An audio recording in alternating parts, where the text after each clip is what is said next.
You know that feeling of being completely stuck? Like no matter what you do, some invisible force just keeps holding you back, making you repeat the same old mistakes? Well, today, we're going to dive deep into what psychology calls complexes. And these might just be the very things sabotaging you from the inside out. And this quote from depth psychologist Steve Richards, wow, it just gets right to the heart of it, doesn't it? We're not talking about your everyday insecurities here. No, we're talking about something much deeper.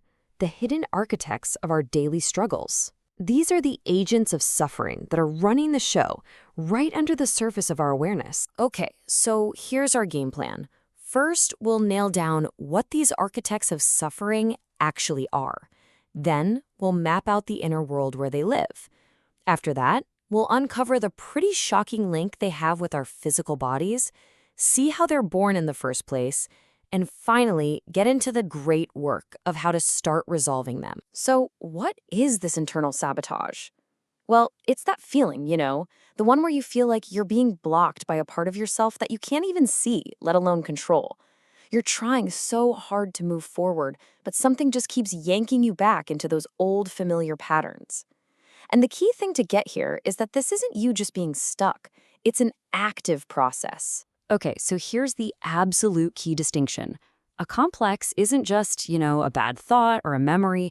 It's a full-on biopsychosocial state. Now, what does that even mean? It means it involves your whole being, your biology, your psychology, and your social patterns.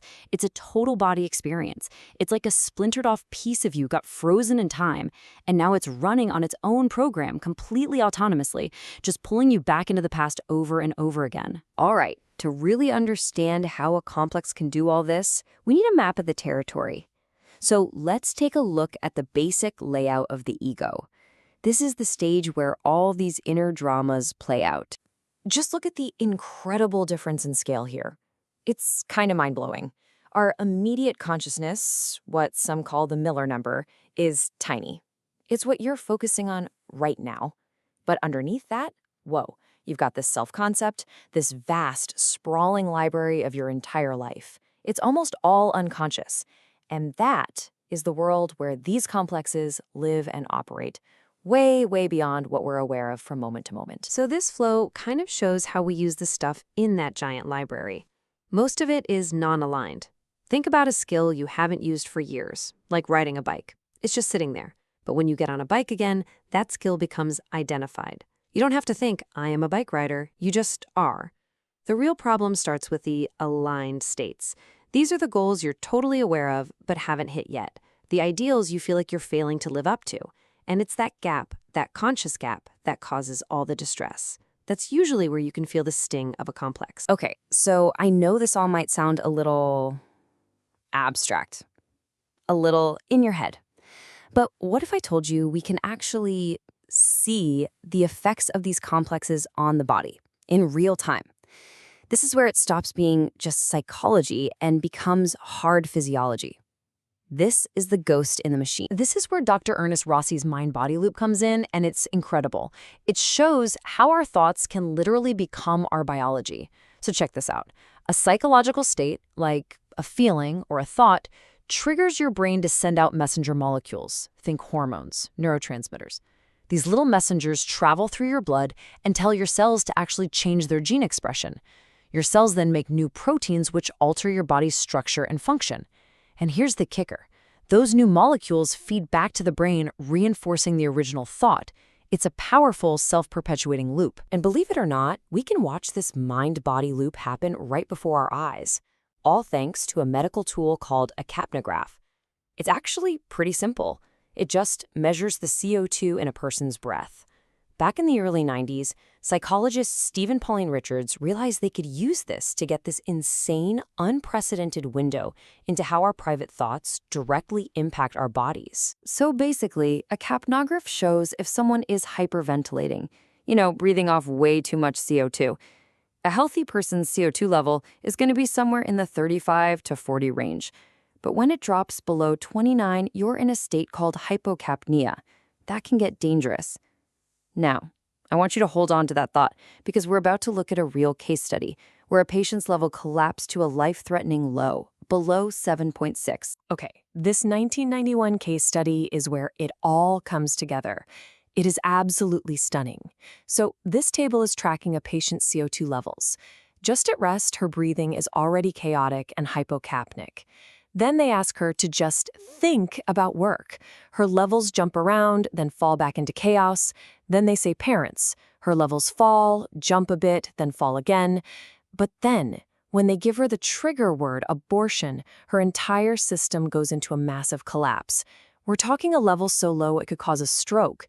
But then, look at that last row.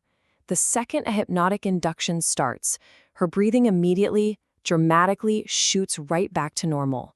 This isn't a theory, folks. This is a direct biological readout of a complex being triggered and then instantly deactivated. So we've seen what these things are, and we've seen the incredible, frightening power they have over our bodies. Which leads to the big question, right? How does a simple problem turn into a permanent, rogue agent living inside your own mind? Turns out it's a 3-step process. First, when you're under major stress, your ego partitions. It basically splits off a piece of itself to handle a problem that's too overwhelming for the whole system. It's like creating a little temporary task force. Step 2 is suppression. This is a conscious choice. You decide, I'm just going to forget about that, push it away. But the final, critical step is repression. This is where the task force doesn't get disbanded. It doesn't get resolved. Instead, it goes rogue. It becomes fully autonomous with its own agenda. And it's forever trying to recreate the exact situation that created it in the first place. I know. This all sounds pretty intense, maybe even a little scary. But the whole point of knowing this isn't to make you feel helpless. It's the exact opposite. It's to empower you. So now, let's turn to what's called the great work. This is all about shifting your mindset from being a victim of these things to becoming an investigator of your own inner world. And that's the million-dollar question, isn't it? Okay, great, I have all this information. Now what? Where on earth do you even begin? And the answer isn't some magic bullet. It's about adopting a completely new stance toward yourself. The starting point really boils down to these 4 foundational principles. First, you've got to develop ego strength. That just means getting really clear on where the real you ends and the complex begins. Next, adopt a forensic mindset. Instead of panicking when something gets triggered, you get curious. You become a detective. And you have to lead with that curiosity, not some theory you read in a book. And finally, and this one's huge, you have to reframe anxiety. Stop seeing it as just a bad feeling you need to get rid of, and start seeing it for what it is, a powerful drive state. It's raw energy that you can actually learn to use. Now, a really key part of this whole investigation is getting the difference between empathy and rapport. Empathy can actually be a trap. A lot of the time, it's more about making you feel good because you believe you're understanding someone. It's self-focused. Rapport, that's different. That is a real interactive connection. It's about being genuinely curious and actually sensing the flow of energy and the real dynamics that are at play, both with other people and, most importantly, within yourself. And ultimately, it all comes down to this one single core idea. You cannot think your way out of a problem that isn't just about thinking. It's impossible. We've seen it. These complexes are biopsychosocial. They are literally rooted in your body and your feelings. So it only makes sense that the solution has to begin there too.